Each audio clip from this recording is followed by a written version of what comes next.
구독, 좋아요, 알람 설정까지. 데이터 스테이션. 네, 그래서 교차 검증 기법. 데이터셋 내 모든 데이터가 학습에 참여할 수 있도록 학습 데이터를 기존에는 학습 데이터에서 그냥 모델을 짠하고 학습을 만들고 끝냈는데, 그리고 검증 데이터로 일반화 성능을 측정했는데, 이 교차 검증이라고 하는 기법은 내가 이 학습 데이터에서 원하는 만큼 데이터셋을 잘게 쪼개요. 네, 잘게 쪼개요.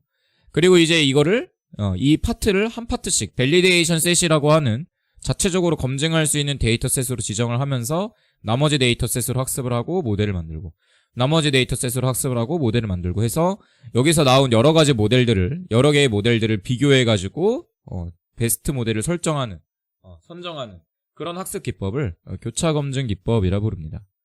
그래서 여기에 이제 이 학습 데이터를 나누는 이 개수를 사용자가 지정해 줄 수가 있는데, 그걸 몇 개 지정해 주느냐에 따라서 우리가 교차 검증 횟수를 이렇게 다르게 줄 수 있겠죠. 그쵸? 그래서 그거를 이제 K-fold 크로스 밸리데이션이라고 불러요.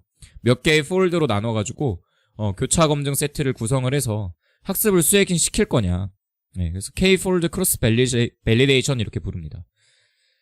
그럼 여기서 이제 여러분들이 또 궁금한 게 뭐냐면은, 이 교차 검증을 할 때 이 교차 검증을 몇 개를 기준으로 잡아서 해야 되느냐, 이게 또 이제 궁금할 수 있겠죠. 네, 보통 이제 일반적으로는 3회, 5회, 7회 정도 잡아서 하는데, 이게 많을수록 좋은 거 아니에요? 이렇게 생각하실 수도 있어요. 근데 그렇지 않습니다. 교차 검증 기법을 쓰는데 예를 들어서 데이터가 적어요. 학습 데이터가 예를 들어서 1000개밖에 안 돼. 근데 교차 검증을 100회, 100번, 100폴드로 나눠가지고 한 거야. 데이터를 100개로 나눠서 데이터 1로 밸리데이션하고 모델 만들고, 데이터 2로 밸리데이션하고 모델 만들고.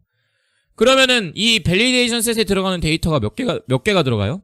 10개밖에 안 들어가는 거죠. 그쵸? 하나의 모델을 만들어 놓고 검증하는 밸리데이션 모델 자체의 데이터가 10개밖에 안 되는 거예요. 더 극단적으로 예를 들면은 학습 데이터가 100개밖에 없는데, 얘를 10개의 폴더로 나누면은 하나의 데이터가 예를 들어서 100개로 해봅시다. 학습 데이터가 100개밖에 없는데 이 학습 데이터를 100번 나눠가지고 교차 검증을 해주면은 99개로 모델을 만들고 하나로 검증을 해주는 거잖아요. 그럼 성능 자체가 계산이 되지 않겠죠. 그쵸? 그러니까 이 교차 검증이라고 하는 기법도 여러분들이 그냥 횟수가 많다, 그래서 이제 많이 폴딩을 할수록, 크로스 밸리데이션을 많이 할수록, 폴드를 많이 잡아서 크로스 밸리데이션을 많이 할수록 성능이 좋아진다, 이렇게 보시면은 안 돼요. 마냥 보통은 3회, 5회, 7회 정도 놓고 교차 검증을 수행을 해나가는데, 그건 데이터의 개수와 또 데이터의 특성에 따라서 달라지게 됩니다. 그래서 이런 것들도 실제 머신러닝 알고리즘을 구축해서 만들 때 이거를 3회도 해보고 5회도 해보고 7회도 해보고 여러 가지 이제 경우의 수를 두면서 이 교차 검증 작업을 수행을 해줘요. 예. 그래서 가장 괜찮게 나온 모델을 이제 선택을 해서 쓰는 형식으로 이 머신러닝 알고리즘을 구축을 합니다. 이 교차 검증이라 불러요. 이 교차 검증 기법은 이제 사용하면 좋은 게 오버피팅, 오버피팅 같은 것들이 방지가 되고, 데이터가 적은 수에서 데이터가 적었을 때 이 교차 검증을 수행을 해주게 되면은 효과적으로 데이터를 학습을 시켜줄 수가 있습니다.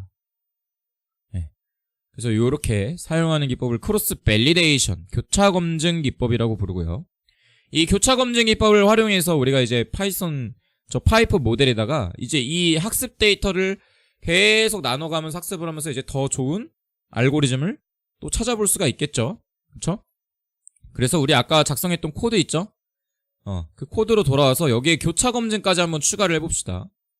여기에다가 지금 이제 파이프 모델까지 만들어서 학습을 그냥 짠하고 진행했는데, 여기에 이제 추가로 우리가 뭘 할 거다, 이번에는 교차 검증이라고 부르는 크로스 밸리데이션이라고 하는 작업까지 같이 진행을 해볼 거다.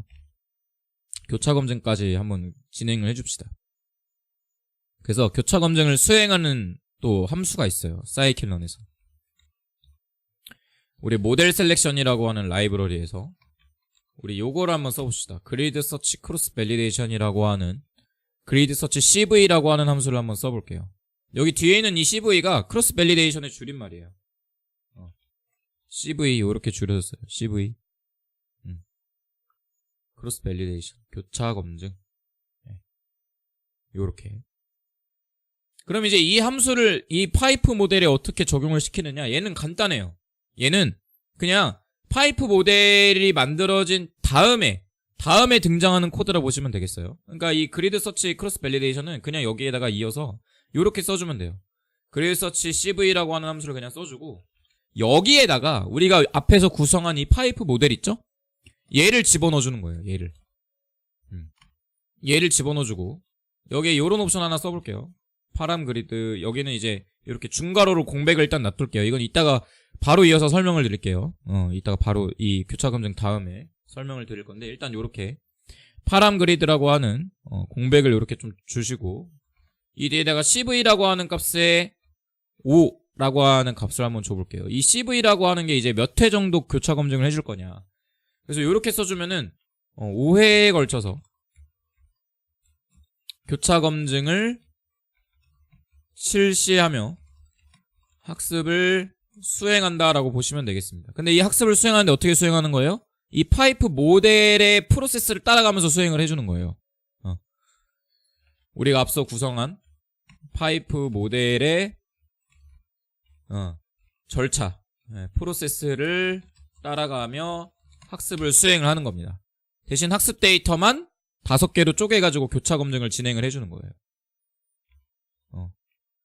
그래서 요렇게 함수를 써주신 다음에 얘를 그리드 언더바 모델 요렇게 선언을 해주고 여기에다가 이제 피팅을 하는 겁니다. X 데이터와 Y 데이터를 요렇게 해줄 수가 있어요. 요렇게. 그러면 이제 얘가 앞에서 구성된 이 파이프라인을 타고 오면서 데이터가 다 처리가 되면서 5회의 교차 검증을 5회의 교차 검증을 쫙 수행을 해준다라고 보시면 되겠어요. 그러니까 이 교차 검증 그리드 서치 크로스 밸리데이션이라고 하는 함수까지 써주게 되면은 위에 파이프 모델에서 피팅했던 요 함수 있죠? 예.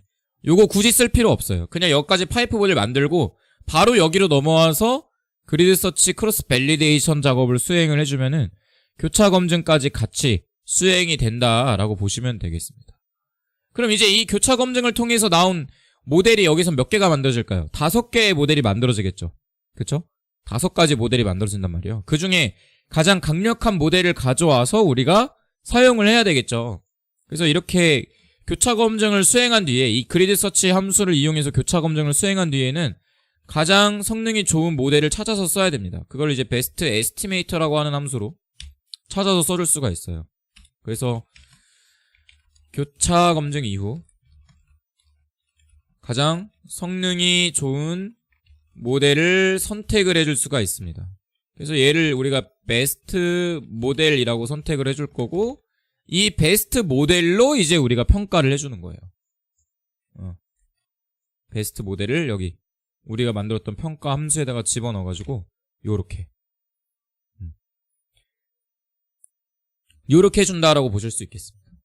그 위에랑 성능 차이가 있느냐? 별로 없을 거예요. 왜 그러냐면 이거는 알고리즘 문제 때문에 그래요. 지금 우리가 쓰는 알고리즘이 선형외기 분석 알고리즘이어서 사실 성능이 지금 우리가 이런 여러 가지 특성공학적인 기법을 넣어도 크게 개선이 안 될 수가 있어요. 이건 이따가 뭐 하이퍼 파라미터 튜닝이라든지 이런 작업들을 더 진행을 해야 성능이 더 많이 개선이 될 겁니다.